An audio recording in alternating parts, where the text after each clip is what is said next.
ఒకసారి అరుణాచలం వెళ్ళినప్పుడు బాగా తెల్లవారుజామున కొండల మీద కెడితే బాగా తపస్సులో కొన్ని సంవత్సరాల నుంచి ఉన్నటువంటి వాళ్ళ గుహల దగ్గర పాలు పిట్టొచ్చే వాళ్ళు కనపడతారు అని చెప్పారు. అప్పట్లో నేను మా పినమామ గారితో ఎక్కువ వెడుతుండేవాడిని. ఆయన్ని తీసుకుని కొండ మీదకి వెళ్ళాను. అయితే ఇంకా చీకటి విడవలేదు. అప్పటికే ఒక ఫారినర్, ఒక ఫారిన్ లేడీ, దేవర్ యంగ్ కపుల్, వాళ్ళిద్దరు దిగొస్తుంటే మా పినమామ గారికి గబగబా వెళ్లి, కొంచెం దూకుడు మనస్తత్వం ఉన్నవారు, సంతోషం ఎక్కువ ఉన్నవారు, ఆ వాళ్ళ దగ్గరికి వెళ్లి ఆ వాళ్ళని సంతోషంగా మీరు ఎక్కడికి వెళ్ళి వస్తున్నారు అని అడిగారు. అడిగితే ఆవిడంది, ఇక్కడ నేను బాగా దూరంగా కనపడేటటువంటి ఆ గుహలో ఒక యోగి తపస్సు చేస్తున్నాడు, కేవలముగా అస్థిపంజరం ఎలా ఉంటుందో అంత శుష్కించిపోయాడు, కన్నంలోంచి మాత్రమే చూడమని పాలాయన చెప్పాడు నాకు.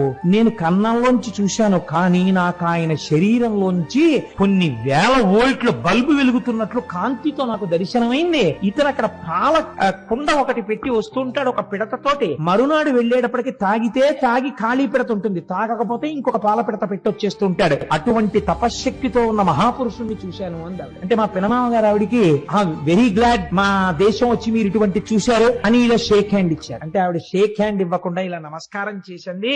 You are really great that you have born in a country like India. You are saying that you are staying in Kakinada. By undertaking one night's journey you are capable of coming to Tiruvannamalai and see such holy men. But we are cursed. We are staying in a remote place like America where we cannot see such holy men. I prostrate before you. I don't want to shake my hand with you. You people belonging to Sanatana Dharma, you people belonging to Hindu religion are really great by virtue of your birth itself. We prostrate before you. Na దంపతులు ఇద్దరు సాష్టాంగ నమస్కారం చేశారు.